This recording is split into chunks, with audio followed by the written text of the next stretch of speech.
મેળો છે ને એ કઈ જુદો છે.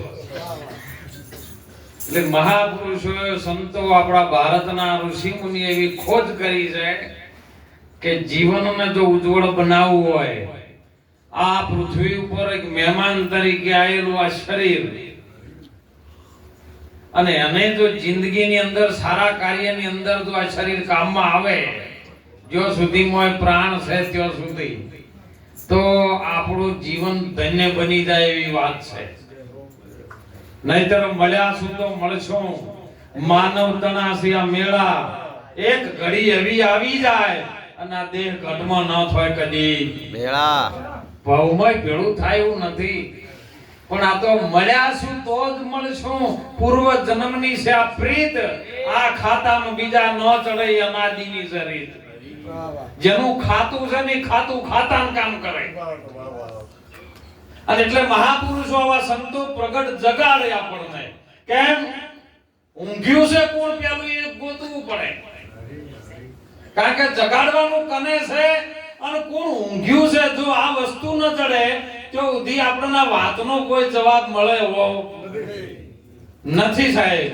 હમણાં વાણીમાં સુંદર હોય અને બધું સત્સંગ વાણીમાંથી જ આવે, કારણ કે મારું કોઈ છે જ નહીં. વાણી રે વાણી મારા સદગુરુજીની વાણી, જીવત પરણાવીને બાપે મુવા કે એ બધી ગુરુ મહારાજની મૂડી છે. અને અમે બધા જે છે ને ગુરુ મહારાજના સંદેશા વાહક છે, ટપાલીઓ છે. એ ટપાલીઓ લઈને આયા છે ટપાલ, અને જે કોઈ લખેલું છે ને આપમેળે આવે છે ને લખાય છે એ રજૂ થાય છે. પકડવા વાળો પકડી લે કે 4 જણા તને ઉપાડીને હાલશે. નક્કી કરજો હો બધા આ ગુરુમુખી હોય. બોલો તમને ઉપાડીને કોઈ હેડે એમ છે? શરીરને ઉપાડીને હેડો તમને ઉપાડે. તમે જીવતા હોત તો જ ઉપડો, પેલો નહીં હોય તો લાશને ઉપાડીને હેડો. જ્યારે તમને કોઈ ઉપાડે એમ જ નહીં.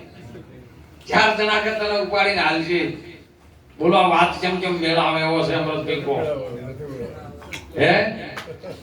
અને પહેલા તો એક હાથ જોડીને વિનંતી કરું છું કે સાહેબ, જે ભજનની ધારા હોય ને, જેને ગુરુમુખ જો કદાચ પાકું જડી ગયું હોય ને, તો જે વાણી બોલ્યા હોય ને એની ધારા ઉપર બીજી વાણી ન આવવી જોઈએ. કલા ભગતે સુંદર વાણી બોલી હતી ડુંગરપુરી બાપુની સાહેબ. જે ગગનમાં વાગતું હતું તમે ફેર પતાળો લઈને ગાળી દો ગારા.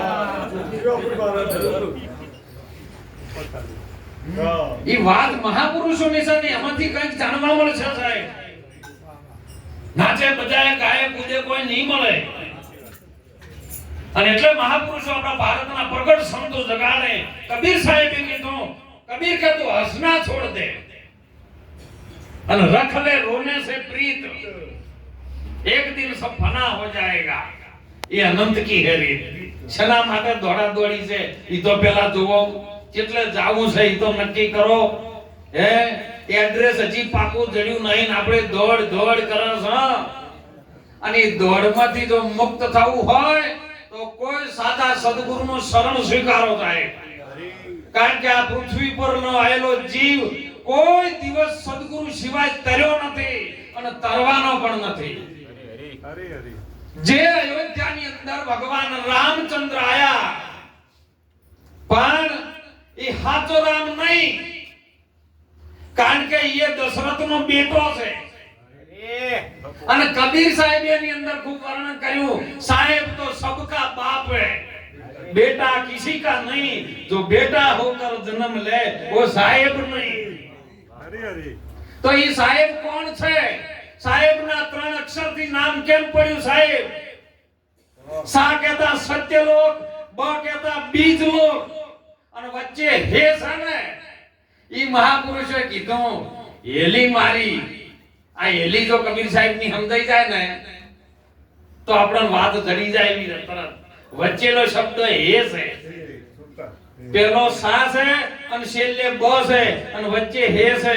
અરે મોબાઈલે જ્યારે વિજ્ઞાનની શોધ કરીને આ વિજ્ઞાન વાળે મોબાઈલ લાયો ને તાણે મોબાઈલમાં પહેલો વેલો શબ્દ તમે બોલો એટલે પહેલો જો હોમે ઉપાડો ને તરત જ કહો હેલો.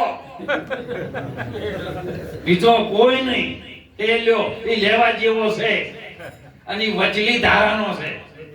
ઈ આવવા વાળો નથી, ઈ જાવા વાળો નથી, ઈ સ્થિતિમાન છે, પ્રજ્ઞાશીલ છે, ઈ અરૂઢ છે અને એવો શાશ્વત સનાતન જેને કહીએ છીએ ઈ આત્મા છે. આ જો પકડાઈ જાય તો તમારા માટે રસ્તો સહેજ બની જાય અને સહેજમાંથી સહેજ અડે તો અજવાળું થાય. આ દીવો છે ને બીજી ભાષામાં સહેજ કહેવાય.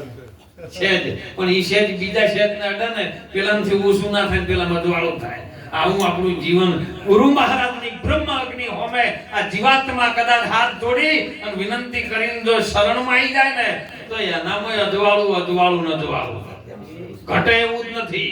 અને આ સુધી વિજ્ઞાને માપ્યું ઘણું સાહેબ. અત્યારે તો યંત્રો માપવાના ઘણા છે પણ આજથી 11,500 વર્ષ પહેલા માપ્યું હતું તુલસીદાસે કે પૃથ્વીથી ચંદ્ર 2 લાખ જોજન દૂર હૈ. હવે વિજ્ઞાની માપ્યું કે હવે પૃથ્વી અને ચંદ્ર નું અંતર માપ્યું રોકેટ દ્વારા તો કે 2 લાખ કિલોમીટર છે. તો તાન પેલાને કયા ઋતુથી માપ્યું તો એ તમે કોઈ વાર વિચાર કર્યો? તુલસીદાસે કયા યંત્રથી માપ્યું તો આ સુધી આપણે વિચાર કર્યો? આપણે શાસ્ત્રોનો અભ્યાસ કોઈ દાડો કર્યો? સંતોના જે વાક્યો છે ને શાસ્ત્રો છે અને એમાં આપણે અભ્યાસ કર્યો નથી. સાહેબ તમારી નાભીથી ચંદ્ર નાડીની છે તો જુદી જો ને તમે ભોળાનાથનું ચિત્ર જોજો તો ચંદ્રમાં હોય છે.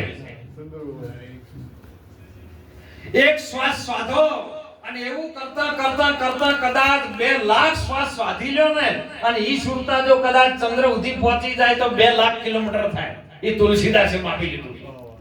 બીજું કોઈ યંત્ર નતું એની પાસે માપવાનું. પોતાના ભીતર યંત્ર પડ્યું હતું પણ એનાથી જ માપીને ચંદ્ર સુધી આવ્યું. એટલે કબીર સાહેબ જેવા બોલ્યા કે ચંદ્ર ભી બીજ में, સૂર્ય ભી બીજ में है નવલખ તારા, તમે કોઈ બતાવો મને બીજ થી. હવે આ બીજ બારો કોણ છે? હે જો બીજ બારો ગોતવો હોય ને તો મહાપુરુષો કે સંતો શું કે છે એ વાતમાં બરાબર ધ્યાન રાખો. કોણ છે બીજ? બીજ તો માયા છે અને બીજથી બધું પ્રગટ થયેલું છે ને એ પરમેશ્વરનું છે. આખું જગત છે નહીં, જગદીશ જ છે પણ એ જોવાની દ્રષ્ટિ આપણામાં આવી જાય ને તો બધું પરમાત્મા સ્વરૂપ જ છે. પણ જ્યાં સુધી આપણે રૂપ ન મળીએ તો સુધી મહાપુરુષો કે સ્વરૂપનું જ્ઞાન થાય એવું છે. આખું જગત રૂપને વળગ્યું છે. રૂપ છે ને ઘાટ છે. ઘાટ જ્યારે છૂટી જાય ને ઘાટમાં આવો ને ત્યારે મહાપુરુષોએ કીધું છે કે મને મારા સદગુરુએ પાયો છે આ ઘાટ અને પ્યાલો પીજો કોણ? પછી મારે પીવા જેવું રહ્યું નહીં. પણ સાહેબ કા ઘર દૂર હૈ બંદા જૈસી લંબી ખજૂર, જો ચડી જાય તો રામ રસ પાવે પડે તો ચકના. રામ રસ એસો હે મેરો ભાઈ પીવે સો અમર હો જાય. પણ આ તો દેવો ને દાનવો ભેળા થયા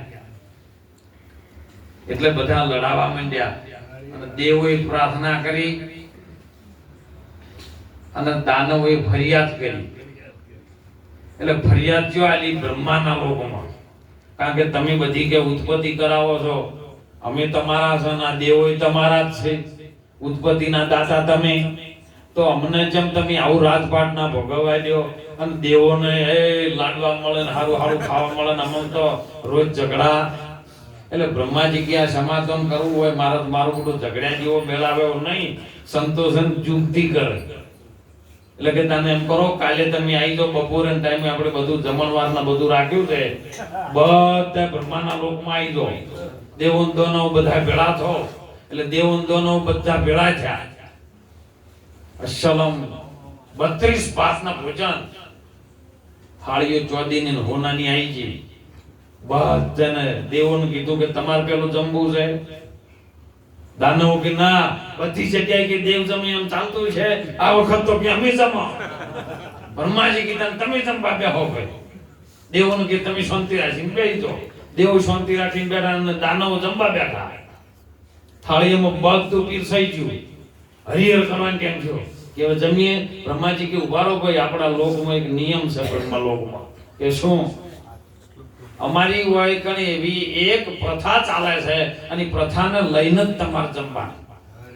કે બાપુ ઈ પ્રથાથી જમીએ પણ જમાય એટલે આટલા આટલા ટુકડા લાકડીના લાવી દીધા અને દોરીઓ લાવી બંને બધાને હાથ વાયથી બધી દીધા લાકડીઓ અને દોરડું ભરી દીધું હાથ આમ વળે જ નહીં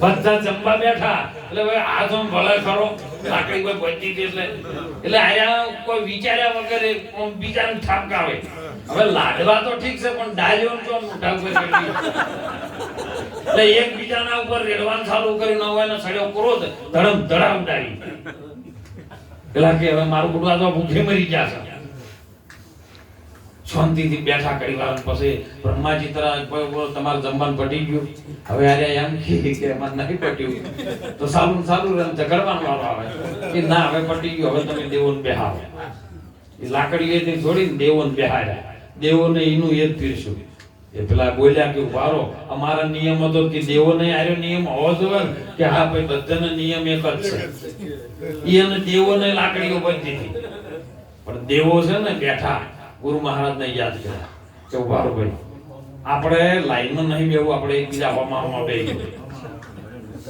પેલે ચમચી ભરીને પેલાને જમાડે પેલો ચમચી ભરીને પેલાને જમાડે દેવો ત્યાં મોજથી જમી લીધા પેલા કે હવે નિર્ણય તો કરો દોનો કે એટલે કે તમને હજી ના સમજાણું આ એક બીજાના હોમો હાથ લોબો કરીને બીજાને જમાડે ને એનું જીવનમાં આવો મેળાવડો થાય ને થાય